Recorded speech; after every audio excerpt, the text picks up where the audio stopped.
El libro está pensado para, tomando en cuenta el problema de cómo ese otro modelo puede realizarse a partir del punto en que estamos. Entonces, en general, cuando hablamos de la nueva constitución en el libro, o hablamos de la necesidad de pensar en derechos sociales o de la nueva estrategia de desarrollo económico, en todos esos casos, la verdad es que el libro está argumentado de modo tal que no solo muestra algún remoto punto de llegada, sino también muestra cómo es posible moverse desde donde estamos hacia allá. Así que en ese sentido, el libro fue escrito pensando que pudiera servir de insumo a la planificación de un gobierno.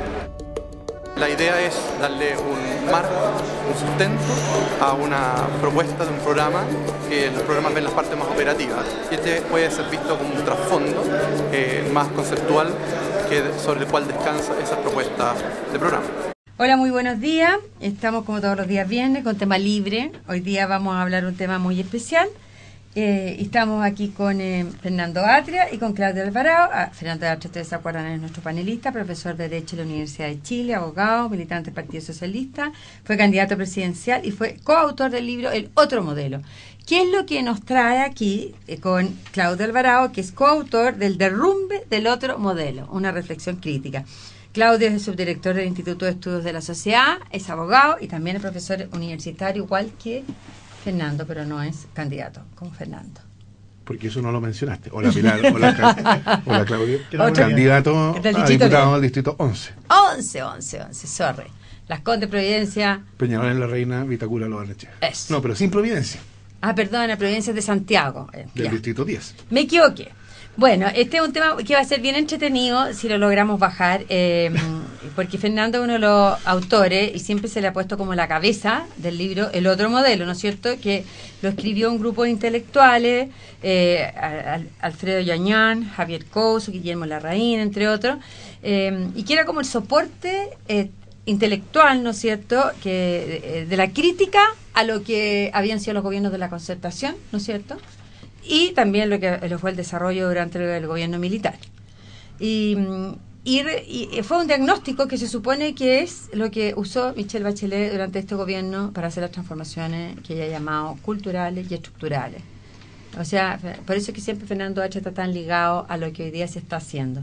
Y este grupo del Instituto de Estudios de la Sociedad decidió escribir un libro que se llama El Derrumbe del Otro Modelo, una reflexión crítica, porque en lo que hacen es un análisis crítico de este afán refundacional en temas como educación, mercado, derechos sociales, familia y constitución, y revisando las ideas inspiradoras del otro modelo.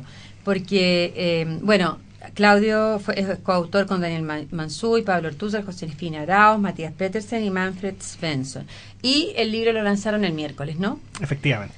Ya, y lo interesante es que son dos maneras de ver el mundo, ¿no es cierto?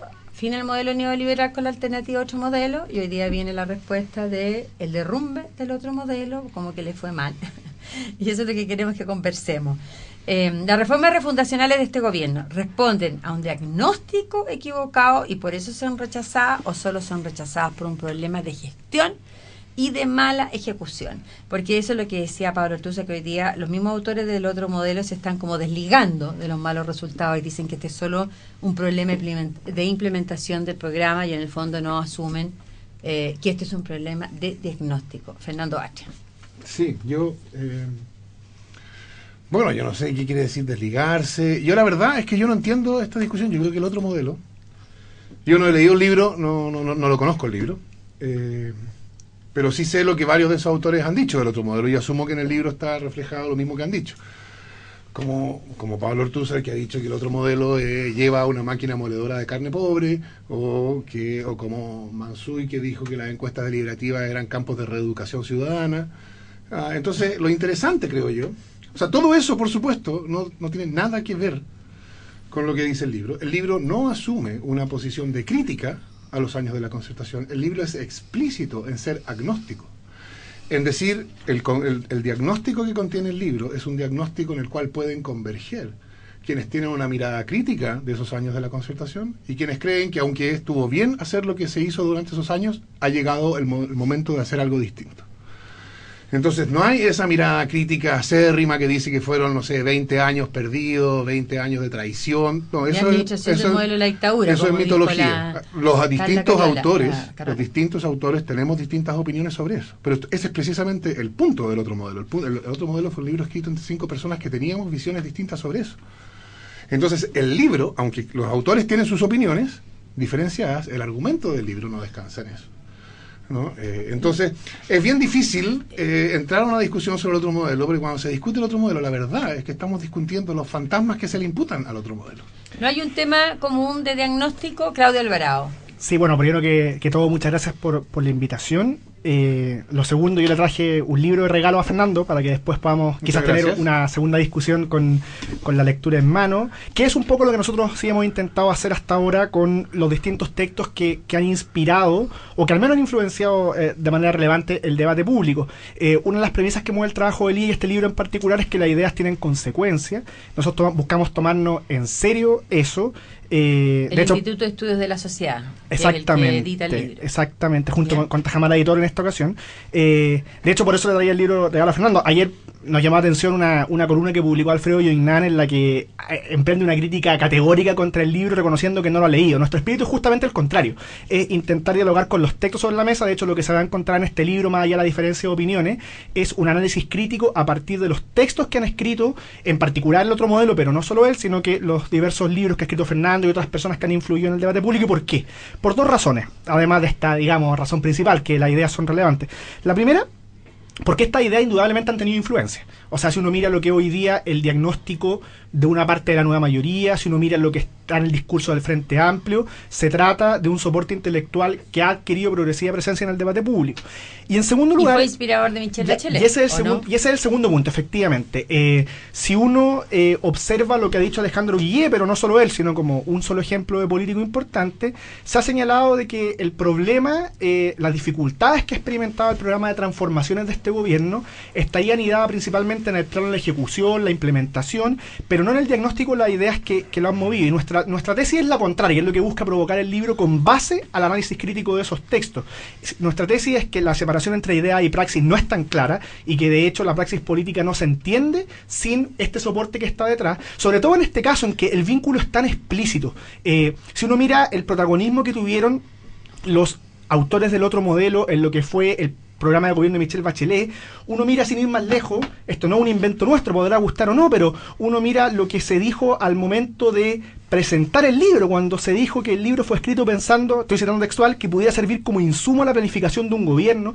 Si uno mira el programa de gobierno de Michelle Bachelet, la agenda constitucional, educacional, tributaria, uno ve que hay un parentesco importante. Entonces nosotros, ¿qué decimos? Poner sobre la mesa esta discusión y nuestra convicción, por los argumentos que se desarrollan en los distintos temas, de ahí podemos bajar los casos específicos, es que las dificultades no están solo en la gestión. Ciertamente hay problemas de gestión e implementación, eso está de manera bastante compartida, pero también creemos de que detrás hay una manera de entender lo público que admite cuestionamiento, que el enfoque al problema constitucional no fue la adecuada para avanzar, que la manera de entender los derechos sociales tiene contradicciones internas, y eso es lo que queremos poner en discusión.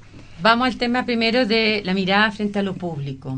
¿Sí? Lo que siempre se establece es que el otro modelo, para el otro modelo, y que es lo que ha estado presente en la reforma de este gobierno, solo lo estatal es público. Y estaba muy presente en la reforma educacional de educación superior, y que es la pelea que tienen con las universidades privadas, y que en el fondo solo el Estado representa el bien común. ¿Es así, Fernando? ¿Y cuál es el subtítulo del libro?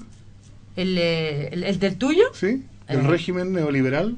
Del orden neoliberal al régimen de lo público. Y el régimen de lo público estaría asimilado al régimen de lo estatal. Eso es pura y simplemente falso. Es falso. O sea, no hay nada. De hecho, se dice explícitamente en el libro. De hecho, es una de las tesis centrales del libro, que lo público no es lo estatal. Y entonces a mí me resulta sorprendente que yo tenga que estar defendiendo el libro de la crítica, de que el libro tiene la tesis de que lo público es lo estatal. Entonces, eso es manifiestamente falso, es, digamos, fácticamente falso. No corresponde con las letras que están impresas en las páginas que están entre la portada y la contratapa del libro. Claudio Alvarado.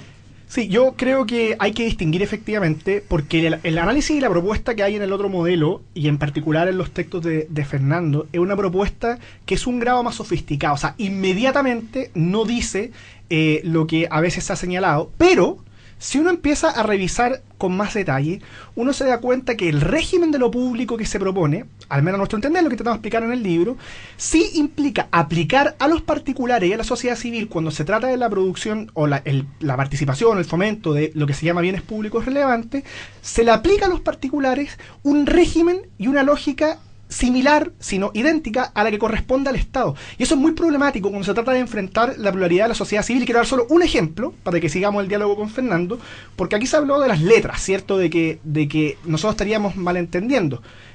Pero la verdad es que nosotros nos remitimos y buscamos ser súper honestos en esto a lo que se ha dicho en los textos. Fernando Bate y compañía dicen en el otro modelo que una posible respuesta, una posible réplica que se va a dar a sus planteamientos, será el discurso habitual, estoy citando textual, de que desconfiamos de que la gente puede elegir bien y confiamos en vez en un burócrata. A esto hay que decir, en alguna medida es así, cierro comillas. ¿Y eso por qué? Perdón, porque si tú hubieras continuado leyendo, dirías que ahí nos referimos al caso de la cotización obligatoria. Y tú dirías que no debería haber cotización obligatoria. Lo que yo estoy no, diciendo, pero vamos a ver ese punto preciso. ¿Tú dirías que no debería haber cotización obligatoria? Que me interrumpiste y está intentando explicar el punto. No, pero es que estás sacando una cita. No. Porque dice, en alguna medida sí. Por ejemplo, los padres tienen la obligación legal de educar a sus hijos. ¿Qué? ¿Es que los padres no saben? ¿Es que si los padres deciden no educar a sus hijos, la ley se lo impone? Por ejemplo, la ley le impone a los trabajadores la obligación de cotizar, aunque no quieran. Entonces, la verdad es que este discurso, puesto en esos términos, que un burócrata, etcétera, pero en alguna medida, en algunas dimensiones, es razonable. ¿Pero hasta dónde, Fernando? Bueno, ¿hasta dónde un burócrata puede si él reemplazar continuara leyendo, en alguna medida sí, pero en todo lo demás no, por cierto. Por ejemplo, en el copago se vio que no, que los padres no pueden definir, aportar a la educación de sus hijos, y por eso se suprimió. Pero es que esa es una cuestión enteramente distinta. ¿Por qué? Porque el punto del copago, o sea, aquí estamos discutiendo, cambiándonos de línea.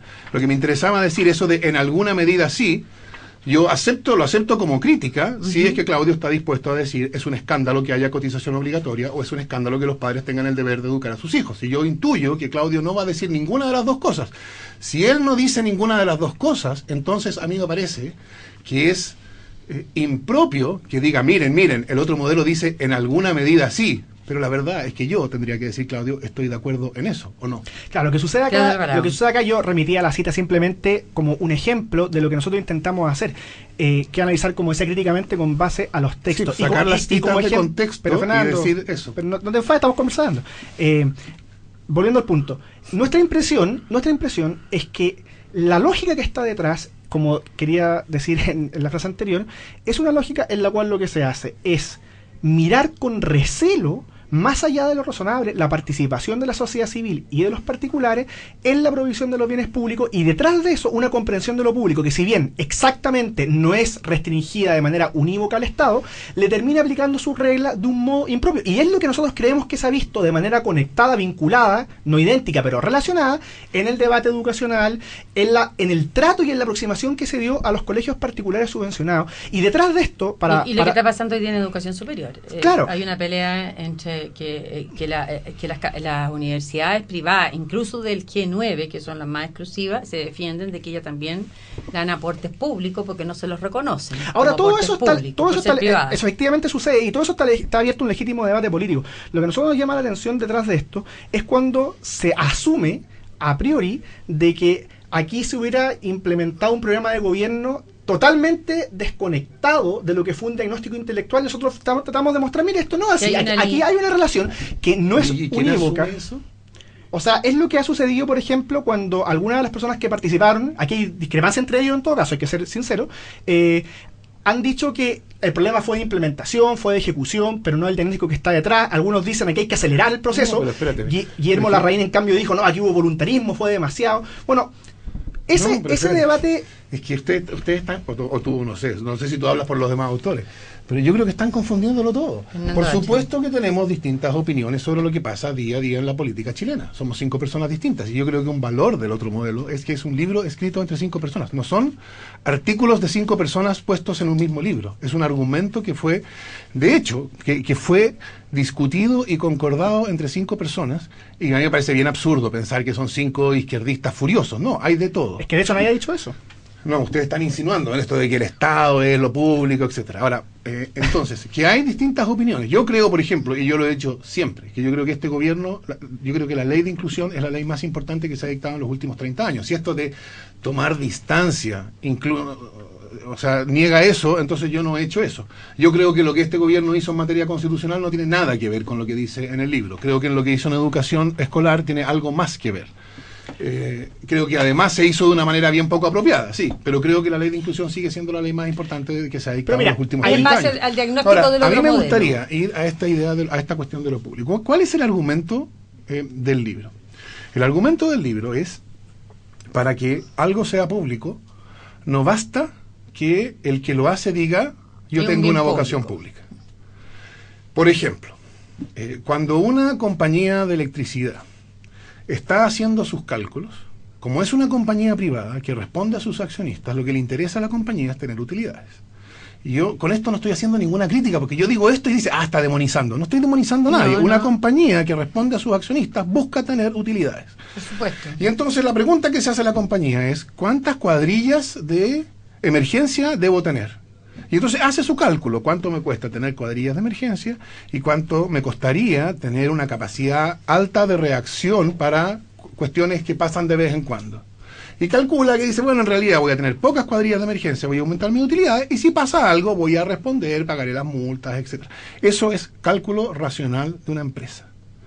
Y entonces la pregunta es, eso es lo que pasa en la esfera privada, en el mercado. Digamos. En el mercado, los agentes del mercado funcionan buscando maximizar su utilidad. ¿Y no Y- proveen bienes públicos? no, es que una panadería, por supuesto que provee bienes públicos en el sentido de que a mí me conviene que haya una panadería cerca de mi casa. Ese nunca ha sido la discusión. Por supuesto que provee un bien público, que haya cines. Ya. ¿Cómo no va a proveerlo? Ya. O sea, si no provee nada que le interese al público en general, entonces por cierto que no va a existir. La pregunta no es esa. La pregunta es, y en el libro, en el otro modelo, esto se discute explícitamente por referencia a esto. El eslogan neoliberal era, puede haber soluciones privadas a problemas públicos. Así es. Y lo que nosotros decíamos es, bueno, tomémonos en serio el eslogan. Mira tú, en los otros modelos se toman en serio el eslogan de libertad y desarrollo. Porque el eslogan decía, los problemas son problemas públicos, y suponía, Son van a privadas. seguir siendo problemas públicos, pero van a recibir soluciones privadas. Entonces, uno podría decir, bueno, lo que yo creo que significó en los hechos el eslogan de libertad y desarrollo fue, mire, los problemas van a dejar de ser problemas públicos. Cada uno se rasca con sus uñas en educación. Y entonces cada uno compra lo que puede en educación, los que pueden comprar mucho, los que pueden comprar poco, compran poco. Eso es despublificar los problemas, privatizarlos. Si uno quiere mantener lo que sean privados, entonces uno dice, bueno, tienen que estar sujetos a un régimen que trate a la educación como una cuestión pública. Y entonces Claudio dice, es que lo modelan Sin frente al mercado. Estado. Sin mercado. Esa es la Sí, diferencia pero esencial. espérame, porque él dice, entonces ustedes lo tratan conforme al Estado. Entonces, lo que hace el otro modelo es un poquito más matizado que eso. Es decir, vamos viendo. En principio, la forma tradicional en que se articulaban los derechos sociales era a través de servicios públicos. Entonces, si uno mira la posición del ciudadano frente al servicio público, entonces uno obtiene un patrón que permite identificar cuál es la posición que uno esperaría que tuviera el ciudadano frente al proveedor privado. Y entonces eso, por ejemplo, significa en educación que no haya lucro, que no haya selección, que no haya copago. Pero no significa, y eso está dicho explícitamente, y ha sido sistemáticamente ignorado por todos los comentaristas que vienen de el IES y esa gente, Ya. no significa que no haya libertad de enseñanza, no significa que no pueda haber diversidad de proyectos educativos. Y que un privado no pueda dar esa educación bajo esas premisas. No, por De supuesto, sin lucro. o sea, la ley Sí. de inclusión no excluye proyectos educativos diferenciados del Estado. Y lo curioso es que a pesar de que el régimen de lo público es compatible con proyectos educativos diferenciados del Estado, ellos, a quienes dicen que les importa tanto, consideran que eso es totalmente irrelevante. Sí. Claudio Alvarado. Yo creo que esta última exposición de Fernando, yo creo que pone sobre la mesa las diferencias, ¿cierto? Porque, por un lado, él se apega a otra de las cosas que nosotros criticamos en este libro recién publicado, y que esta separación tan radical que se establece, esta separación dicotómica de la sociedad entre Estado y mercado. Nosotros pensamos que el entramado institucional es más complejo. De hecho, tal como decía Fernando, no es lo mismo la panadería que la macroempresa y los distintos intermedios, que a su vez la relación de la sociedad con la sociedad civil con el mercado no es tan evidente la separación. De hecho, hay entramados en los cuales el mercado es expresión de la vitalidad de la sociedad civil, y hay un tema de fondo que yo creo que aparece en su exposición. Lo segundo que aparece, para desarrollar un poco el punto en respuesta, es que efectivamente, y Fernando lo reconoce, que eso es muy bueno, entre el diagnóstico que inspiró al programa de gobierno y la ejecución del programa hay una relación estrecha. Él dice con mucha propiedad que a él le parece que la ley de inclusión es una de las mejores, o los mejores avances, los mayores avances más importantes, y nosotros vemos en cambio con ojo crítico esa ley por las razones obvias, por todo lo que hemos visto, por lo que ha pasado con los colegios particulares subvencionados, por el mismo tema, por el mismo tema que decía Fernando a propósito de la libertad de enseñanza. Ese es un muy buen ejemplo de cómo bajo la aceptación formal del principio estoy de acuerdo con la libertad de enseñanza. Sin embargo, resulta que la libertad de enseñanza presupone por de pronto que las comunidades sean autónomas para organizarse y perseguir sus propios fines, lo cual a su vez presupone como requisito, como cualquier otra comunidad, algún criterio de exclusión cuando así se desea, lo cual así presupone obviamente la capacidad de selección escolar. Y sin embargo vemos que en el otro modelo, en los textos de Fernando y en el programa de gobierno, la selección es vista como la máxima demonización, y sin posibilidad de selección escolar. No, yo no demonizo a nadie, porque yo no creo que existan demonios. Pero hablemos con palabras sin metáforas. Fernando, yo te dejo hablar. No. Es que yo te dejo hablar permanentemente. Yo no te he interrumpido. Entonces, ahí hay un punto que asoma. Dicen que están de acuerdo con la libertad de enseñanza, pero la selección, si no gusta el calificativo de demoniza, se mira con ojo extremadamente crítico, y ahí nosotros vemos una inconsistencia. Y después Fernando aludió, por ejemplo, al tema constitucional. Ahí me puedo hacer cargo con más propiedad, porque del capítulo del libro, nuestro libro es una cierta unidad, pero cada autor se hace cargo de un capítulo para poder, digamos, responder y dialogar así con total propiedad. Y en el caso del capítulo constitucional, ese me correspondió escribirlo a mí. ¿Y qué es lo que nosotros intentamos mostrar ahí? El proceso constituyente tenía ambiciones súper grandes. La presidenta lo dijo muchas veces, una constitución por primera vez nacida en democracia. Había el propósito, de hecho, uno de los 3 pilares del programa de gobierno, una nueva constitución. ¿Cuáles son los resultados a poco terminar el gobierno? Bueno, bastante escaso. Un avance bastante exiguo. ¿Por qué sucedió eso? Hay distintas interpretaciones. ¿Cuál es la nuestra? De la mano de la tesis central del libro, que el haberse tomado tan en serio y haber seguido de manera tan clara las tesis del otro modelo tiene mucho que ver con esa falta de resultados. Porque ¿qué es lo que tuvo el proceso constituyente del gobierno? Un énfasis muy marcado, si no total, en los procedimientos, lo cual va muy de la mano de lo que dice Fernando. Está en la cita ahí disponible. Y eso aquí digo Fernando porque no es solo el otro modelo, está además su libro.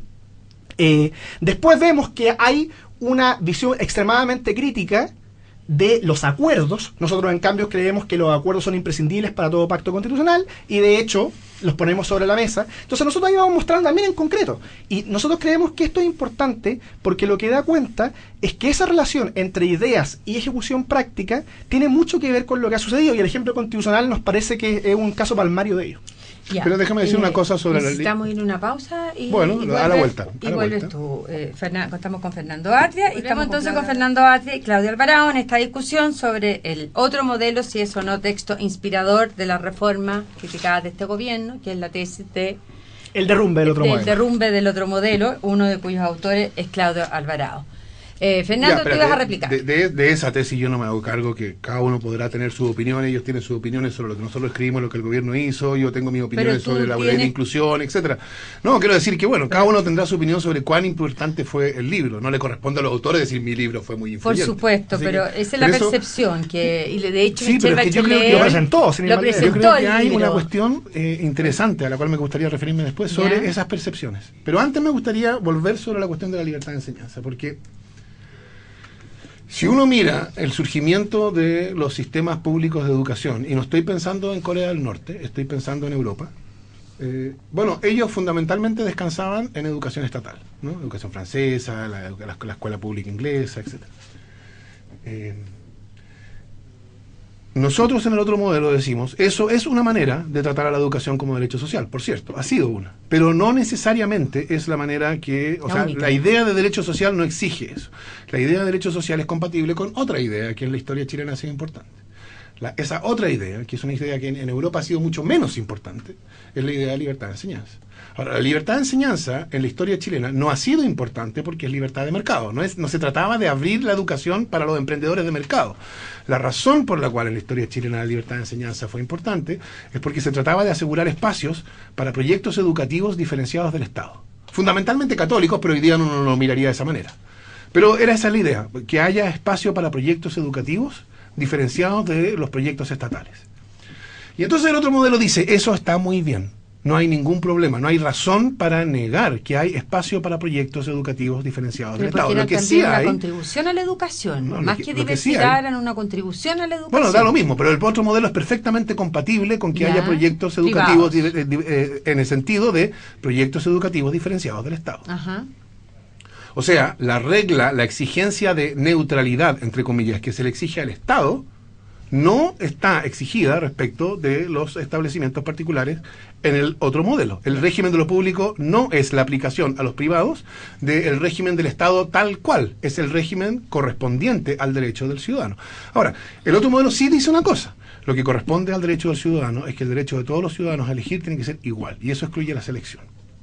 Y entonces a mí lo que me llama la atención es que quienes critican esto y dicen el otro modelo en el fondo es educación estatal, pasan totalmente por arriba del hecho de que el otro modelo es compatible con la libertad de enseñanza en el sentido de proyectos educativos diferenciados del Estado, y por el hecho de que toma una postura, por las razones que ahí están explicadas, crítica respecto de la selección, están diciendo entonces en el fondo niega la libertad de enseñanza. Yo diría, no niega la libertad de enseñanza, introduce una limitación, que yo creo que no es una limitación fundamental.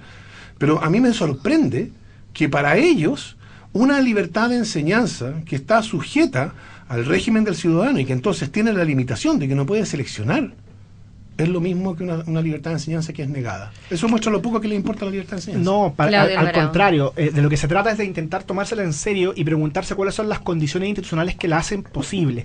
Y a nosotros justamente lo que nos llama la atención de vuelta, por así decir, es que pese a que se afirma formalmente que se valora la existencia de proyectos educativos diferenciados, al mirar cuál es el entramado institucional que vendría a asegurar esos proyectos educativos diferenciados, lo que uno se encuentra, por ejemplo, todo esto porque es solo un ejemplo, de ahí voy a decir otra cosa sobre esto, es que la selección escolar, que es la manera en que una institución con un proyecto educativo fuerte, y no solo religiosa, puede ser el caso de colegios de Colonia, excelencia, efectivamente, un colegio con un proyecto educativo fuerte busca autodeterminarse en la búsqueda de sus fines y buscar ser una agrupación, no una agrupación de individuos, sino una agrupación de personas y familias comprometidas con cierto ideario. Resulta que eso es mirado con total desdén. Nosotros ahí decimos, chuta, parece que el compromiso con la existencia de proyecto educativo diferenciado no es tan importante. Ahora, esto se mezcla con otra segunda razón, para dar otro ejemplo de lo que nosotros decimos en el libro, en uno de los textos más interesantes, que es el capítulo que escribió Josefina Arauz. Nosotros creemos que aquí también interfiere la excesiva nostalgia o mirada positiva que habría de la educación que existió durante el siglo XX, porque resulta que la segregación y los problemas que muestra la educación chilena no es exclusiva solamente de los mecanismos de mercado que se han introducido. Ellos en algunos casos han colaborado, otros han perjudicado, pero aquí también hay una historia de larga data, y lo que muestra Josefina es cómo los problemas de exclusión y de segmentación social que realmente existen en Chile son problemas que remiten al mismo papel del Estado y cómo él se entendió desde el comienzo de la llamada educación pública nacional. Y eso también lo ponemos sobre la mesa. Hay segregación bueno, porque el Estado no ha sido capaz prácticamente nunca de cumplir con las mismas expectativas que él ha prometido.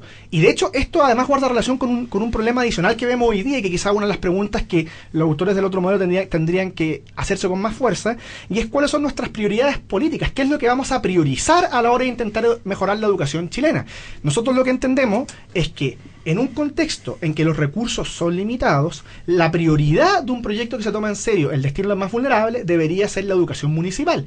Y este gobierno tiene a pocos meses de terminar, a duras penas, el proyecto de reformulación de la llamada educación pública, y en verdad la educación provista por el Estado mediante municipios, y En cambio, lo que se hizo fue partir con una batería de modificaciones a la educación particular subvencionada, cuyos resultados han sido bastante discutibles, bastante resistivos, no han generado acuerdo. De hecho, es muy llamativo que el único movimiento social que apareció al principio crítico del movimiento fuera una agrupación de familias de clases medias que estaban reclamando contra lo que era la reforma escolar. ¿Por qué sucede eso? Hay un problema de prioridades políticas, que nosotros también creemos que el otro modelo tiene que hacerse cargo. De hecho, si me permiten, como terminar la disquisición, el tema de las prioridades políticas es uno de los grandes dramas del gobierno actual. Miremos, reforma a educación superior, en este momento todavía no existe, la gratuidad depende de una glosa. Reforma a la educación municipal no existió, está a duras penas. Reforma integral al Sename, ni por si acaso. De hecho, lo que tenemos es sobre que ni siquiera se logra aprobar un informe. De hecho, la prioridad del gobierno hoy día, con lo que está intentando salvar su cuarto de hora, es la aprobación del aborto. Entonces, raya para la suma, también hay un problema de prioridades políticas que nosotros creemos que responde al modo en que el entramado ideológico que está detrás del programa de gobierno que el hizo objetivo cargo. era deshacerse de la educación particular subvencionada más que mejorar la educación estatal, la municipal? Lo diría de otra forma. Yo diría que con vistas a una sin duda buena intención, o sea que nadie discute las intenciones, de hecho ya... el diagnóstico que se hizo fue un diagnóstico equivocado y de hecho se terminó perjudicando uno de los pocos espacios de integración social que existía, que era lo que había entre la educación provista por los municipios y la educación particular pagada. Bueno, la educación Yo creo que esto no tiene nada que ver con lo que dicen los modelos. ¿No? Nada, pero nada. Y entonces yo creo que es bien interesante. ¿Por qué el otro modelo despertó una oposición y una crítica que está completamente desvinculada del contenido del libro? Y yo creo que la razón es porque en algún sentido el otro modelo tiene o cumplía una función de, que uno podría llamar, pero no estoy seguro de usar esta palabra, pero de denuncia. Es decir, yo creo que el otro modelo, si uno lo compara con, digamos, si uno lo pone en el contexto mundial, esta idea del régimen de lo público, etcétera, en un país socialdemócrata, y de nuevo no estoy pensando en Corea del Norte, estoy pensando en Europa, sería hasta un poco conservador. Esta idea, estamos hablando de un país que tiene por lo menos la mitad de la matrícula escolar en educación particular, y eso sería extraordinariamente inusual. Y entonces un libro que aboga por una solución que da a la participación privada mucho más de lo que normalmente se le da, es criticado como una ultraizquierda que cree solo en el Estado. Yo creo que eso lo que muestra es que nosotros vivimos en un modelo neoliberal tan radical que un libro, por así decirlo, moderado, muestra cuán radicalmente ultraneoliberal, en el sentido de las posibilidades neoliberales realmente existentes, no las teorías, cuán ultraneoliberal es lo que vimos. Entonces, para defender el modelo como existe hoy día, había que calificar al otro modelo de ultraizquierdista, porque sí, claro, si el otro modelo es ultraizquierdista, entonces lo que tenemos nosotros es centrista.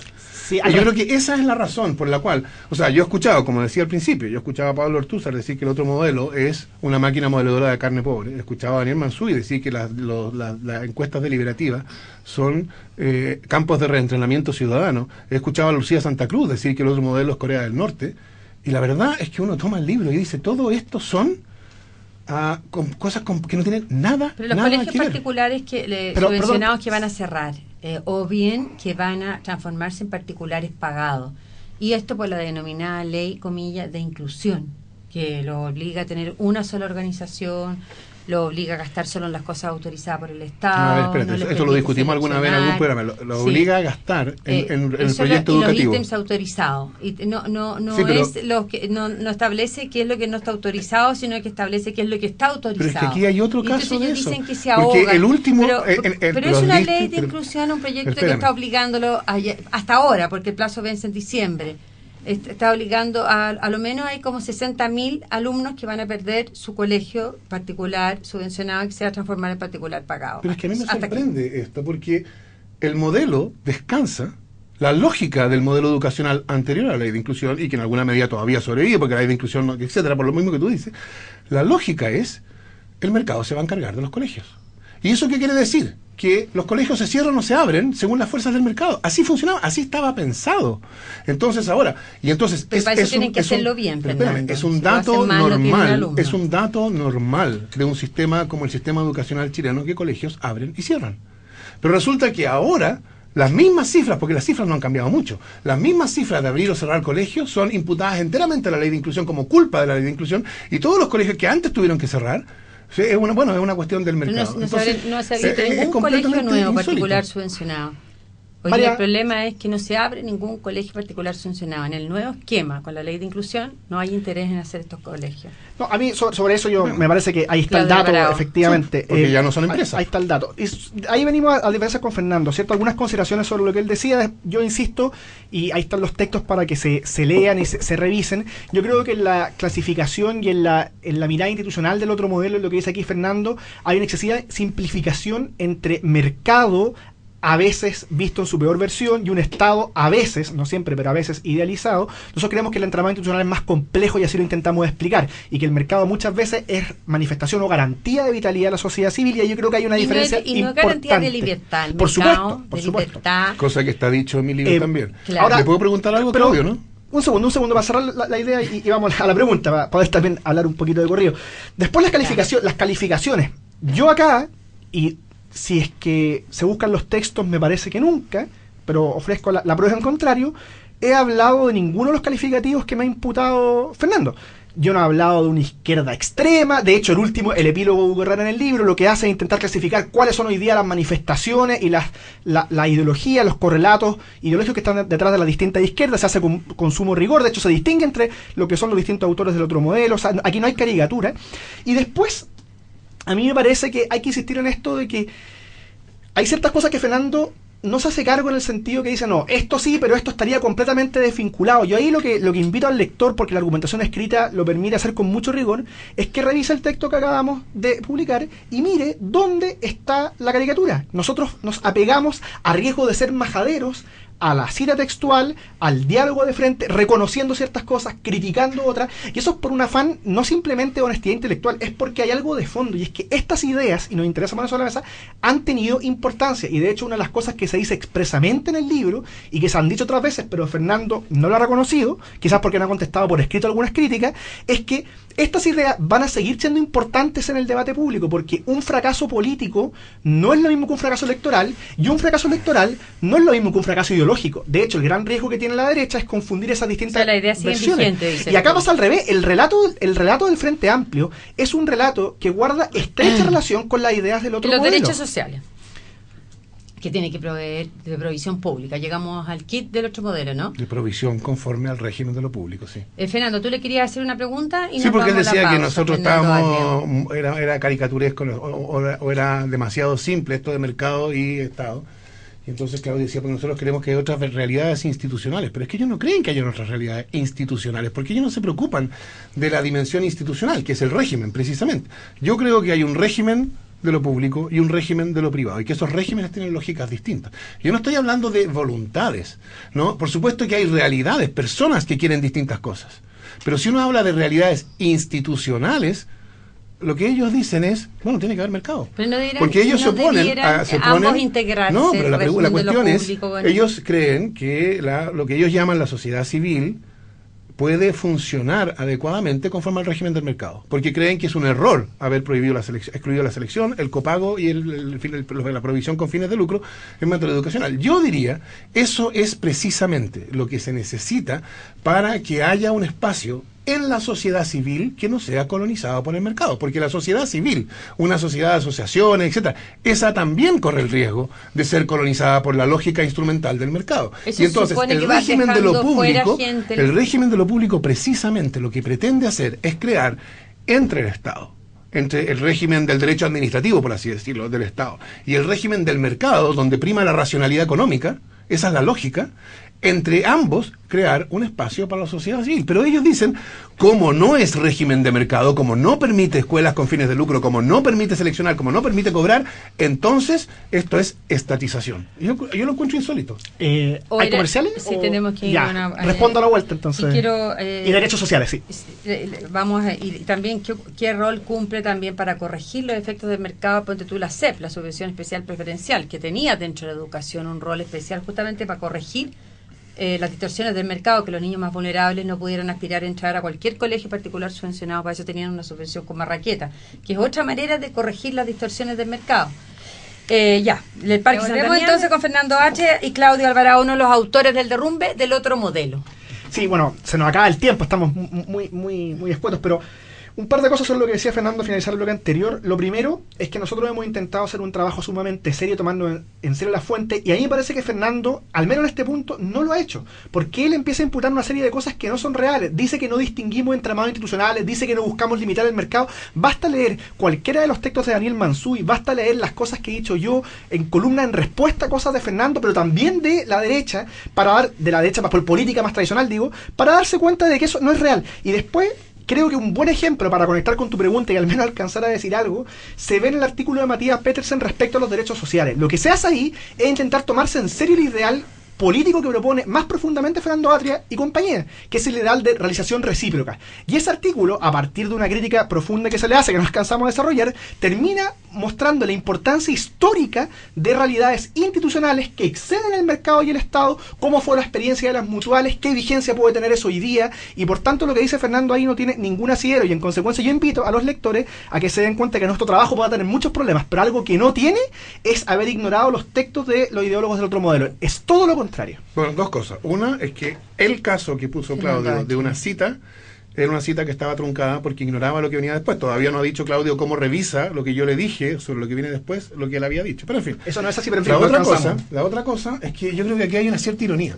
Porque cuando los autores, o parte de los autores que están detrás de este libro, hicieron un documento. ¿Cómo se llamaba el documento? Un documento que sacaron con Alamant sobre los principios para la nueva derecha. ¿Participaron algunos? Sí, algunos. Sí, no digo todos, pero ¿cómo se llama? Bueno, principio para gobernar, ponte tú. No era el libro, era algún documento. Está pensando en el Manifiesto por la República y el Buen Gobierno, que de estos 7 autores solo participan Pablo Ortúzar y Daniel Mansuy. Sí, no quiero, no era el punto. Perdón, pero Pablo Ortúzar y Hugo Herrera. ¿Cuál fue la reacción de los neoliberales de la derecha, los más neoliberales? No sé. Fue decir, eso es socialismo. Y entonces ellos dijeron, pero ¿cómo pueden estar diciendo que lo que nosotros estamos diciendo es socialismo, cuando lo que nosotros estamos haciendo, estamos introduciendo algunas matizaciones al modelo neoliberal, estamos consiguiendo algunos puntos, estamos recortando acá? No, neoliberalismo, ustedes están demonizando neoliberalismo. Bueno, lo que a ellos la caricatura que hicieron de ellos desde la derecha neoliberal desatada, es la que ellos hacen. Yo insisto, yo partí diciendo esto. Yo no he leído este libro, no había llegado a mis manos hasta ahora. Yo estoy comentando sobre lo que yo he leído de los autores sobre el otro modelo hasta ahora. Pero es el mismo tipo de caricatura. ¿El otro modelo sigue vigente? Después de este gobierno va a seguir igual de vigente. Muchísimo más vigente, sí. O sea, yo creo que todo lo que ha pasado es una demostración de que el diagnóstico era correcto, sí. Diagnóstico correcto, que es justo lo contrario. Obviamente yo pienso lo contrario del Instituto de Estudios de la Sociedad. Sí. Invito a los lectores a leer y darse cuenta que... Bueno, van a tener que comprarse el libro del Instituto de Estudios de la Sociedad, el otro modelo. El derrumbe del otro modelo. El derrumbe del otro modelo, perdón. Muchas gracias, Fernando, y muchas gracias, Claudio. Entre el modelo y el otro modelo. Además, los dos pelados. Entre el otro modelo y el derrumbe, tienes que decir. El derrumbe. Fernando Atria no va a cambiar nunca. Claudio Alvarado, muchas gracias.